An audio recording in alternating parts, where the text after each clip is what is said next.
श्री शिवाय नमस्तुभ्यम। हर हर महादेव। मैं पायल सैनी अपने YouTube चैनल व्रत त्यौहार उपाय में आपका स्वागत करती हूँ। पूज्य गुरु जी के श्रीमुख से पावागढ़ में कंजरी गांव के राम मंदिर में 7 दिन की श्री राम शिव महापुराण कथा चल रही है। आज पावागढ़ में हो रही शिव महापुराण कथा का चौथा दिन है। आज की कथा में गुरु जी ने माता शाकंभरी के बारे में बताया है कि यह कौन है और इनका क्या कार्य होता है। सरसों के फूल के 3 नए उपाय बताए हैं। यह कब करना है और कैसे करना है वो इस वीडियो में आपको बताऊंगी।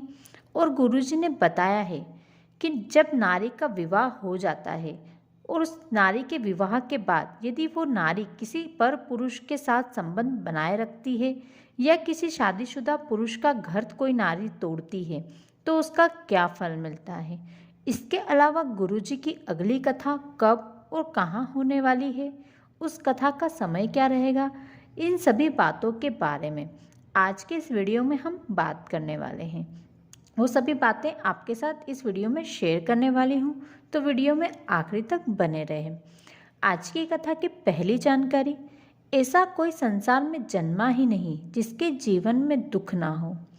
यदि हमने मृत्युलोक में जन्म लिया है तो दुख तो हमें भोगना ही होता है। यदि हमें अपने जीवन को भगवान की भक्ति में लगा देंगे तो जरूर हमारे दुख को भगवान कम कर देते हैं। भगवान खुद स्वयं हमारे दुख को काटते हैं। दूसरी जानकारी, आपके जीवन में कितना ही दुख हो, यदि आप अपने चेहरे पर मुस्कुराहट लेकर शिव मंदिर जाते हैं तो महादेव भी आपको देखकर कह देते हैं, जा तू ऐसे ही मुस्कुराता रह। आपका सब दुख महादेव काट देते हैं। तीसरी जानकारी, यदि हम शिव मंदिर जाकर एक लोटा शिवजी को चढ़ाते हैं और जब उस चढ़ाए गए जल के छींटे हमारे कपड़े पर या फिर हमारे शरीर पर लगते हैं या मंदिर की रज यानी धूल मिट्टी हमारे पैरों में या हमारे कपड़ों में लगकर हमारे साथ जब हमारे घर तक आती है तो हमारा और हमारे घर परिवार का कल्याण हो जाता है। महादेव स्वयं हमारे घर के सभी दुख को काट लेते हैं, हर लेते हैं। आज की कथा की अगली जानकारी, हमें अपने घर के बच्चों को शिव मंदिर जाना सिखाना चाहिए। एक लोटा जल अपने बच्चों से महादेव को चढ़वाना चाहिए। उन्हें महादेव की बारे में बताना चाहिए, क्योंकि जिस घर के बच्चे महादेव के मंदिर जाते हैं, मंदिर की सीढ़ी चढ़ने लगते हैं, तो उस घर के बुजुर्ग कभी वृद्धाश्रम नहीं जाते हैं। आज की कथा की अगली जानकारी, स्कंद पुराण कहती है जो नारी विवाह के बाद किसी दूसरे पुरुष के साथ संबंध बनाए रखती है या पर पुरुष को लेकर गलत धारणा रखती है या फिर किसी शादीशुदा पुरुष का घर तोड़ती है तो ऐसी नारी को कुतिया का जन्म मिलता है। और ऐसी कुतिया जिसका एक हाथ नहीं होता, कान कटे हुए होते हैं, एक कान नहीं होता है, आंखें नहीं होती है, आंखों से अंधी होती है या फिर एक आंख होती है दूसरी आंख नहीं होती है और शरीर में इसके अलावा कई तरह के रोग होते हैं। खुजली वाला जो कुत्ता आपने देखा होगा वो रोग हो जाता है। यानी ऐसी कुतिया जिसे दुनिया के लोग धुतकारते हैं। यही बात पुरुषों के लिए भी है। यदि पुरुष भी ऐसा करते हैं तो उन्हें कुत्ते का जन्म मिलता है। आज की कथा की अगली जानकारी, जब कोई नारी या पुरुष या बच्चा या बूढ़ा कोई सा भी व्रत या उपवास करता है तो उस दिन उस व्रती के शरीर में, चाहे नारी हो, पुरुष हो, बुजुर्ग हो, बच्चा हो, उसके शरीर में रहकर माँ शाकंभरी उस व्रत को पूरा करवाती है। शाकंभरी माता व्रत उपवास करने वाले के शरीर में रहकर, चित्त में रहकर व्रत को संपूर्ण करवाती है और उस व्रत को पूरा माँ शाकंभरी करवाती है। इसके अलावा भी कथा सुनने वाले के शरीर में, धर्म के काम करने वाले के शरीर में, जब वो व्यक्ति कथा सुन रहा है, जब तक वह धर्म का कार्य कर रहा है तब तक उसके शरीर में माँ शाकंभरी जी वास करती है। जब भी आप कथा सुन रहे हैं पंडाल में या कहीं भी, तो ध्यान रखें कि कथा सुनने वाले किसी भी व्यक्ति को आपका पैर नहीं लगना चाहिए, क्योंकि उस वक्त उस इंसान के, उस व्यक्ति के शरीर में माँ शाकंभरी का वास होता है, तो वो आपको श्राप भी दे सकते हैं, इसका आपको फल भोगना पड़ सकता है। आज की कथा की अगली जानकारी, शिव के ऊपर चढ़ी हुई बेलपत्र, भस्म, चंदन या फिर अन्य कोई भी वस्तु मानव के जीवन का कल्याण कर देती है। यदि आपको शिवलिंग पर चढ़ी हुई भस्म या चंदन मिल जाए तो उसे संभाल कर रखें, क्योंकि जो भी महादेव को चढ़ा हुआ चंदन या भस्म अपने मस्तक पर एक बार भी यदि लगा लेता है तो उसके पूर्व जन्म के सभी पाप मिट जाते हैं, सभी पाप से वह मुक्त हो जाता है। आज की कथा का पहला पत्र मोहित जी ने अहमदाबाद से लिखा है। वे लिखते हैं, गुरुजी, मैं बहुत अधिक कर्जे में डूबा हुआ था। मेरे ऊपर बहुत सारी EMIs चल रही थी और अचानक मुझे मेरी कंपनी की तरफ से नोटिस आया कि मुझे अपनी जॉब को छोड़ना होगा। उस वक्त मैं बहुत परेशान हो गया था, क्योंकि मेरे ऊपर बहुत कर्जा था। यदि ऐसे में मेरी नौकरी चली जाती तो मैं अपने कर्जे को कैसे चुकाता।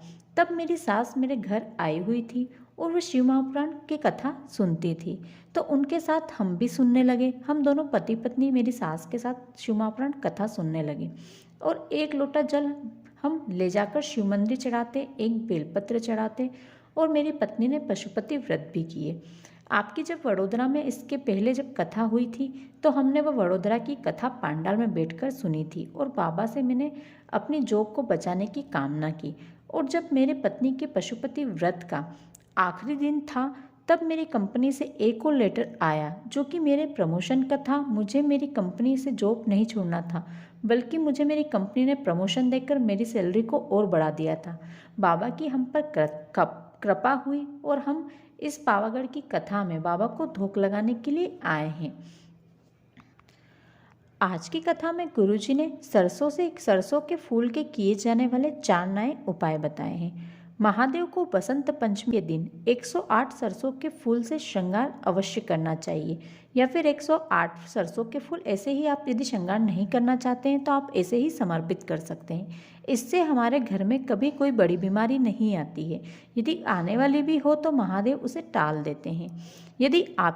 दूसरा उपाय, यदि आपकी तबीयत अचानक खराब हो गई है और आपको डॉक्टर ने किसी बड़ी बीमारी की आशंका बताई है, तो जांच करवाने जाने से पहले 108 सरसों के फूल महादेव के शिवलिंग पर समर्पित करें और बाबा से अपने मन की कामना कह दें। इसके बाद आप उस बीमारी की जांच करवाने के लिए जाएं। आपकी जांच में कोई बड़ी बीमारी नहीं आएगी। ये उपाय आप किसी भी दिन, किसी भी सप्ताह में, किसी भी दिन, किसी भी समय कर सकते हैं। तीसरा उपाय, यदि आपका बच्चा पढ़ने में कमज़ोर है या उसका पढ़ने में मन नहीं लगता, तो अपने बच्चे से बसंत पंचमी के दिन 31 सरसों के फूल महादेव के शिवलिंग पर चढ़वा दीजिए। आपके बच्चे को कभी पढ़ने की नहीं कहना पड़ेगा। बच्चा अपने मन से, अपने आप से ही पढ़ने लगेगा। ये उपाय केवल साल में एक बार बसंत पंचमी के दिन ही किया जाता है।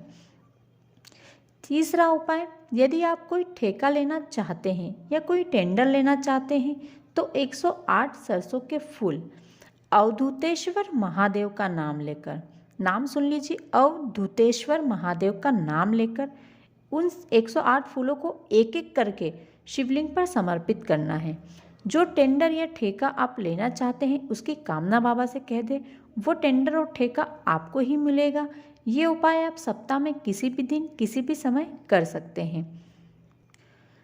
पूज्य गुरुजी की पावागढ़ में हो रही शिव महापुराण कथा 29 जनवरी को आखिरी रहेगी। इसके बाद गुरुजी की अगली कथा मध्य प्रदेश के बुरहानपुर में होने वाली है।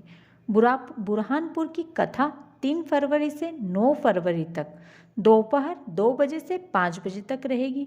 इस कथा को आप आस्था चैनल पर देख सकते हैं। इसके अलावा फेसबुक और यूट्यूब पर लाइव सुन सकते हैं या देख सकते हैं। इस कथा पंडाल का पूरा पता न्यू नवी कृषि मंडी बुरहानपुर है। इस कथा को गुरुजी ने श्री अश्वत्थामा शिव महापुराण कथा नाम दिया है।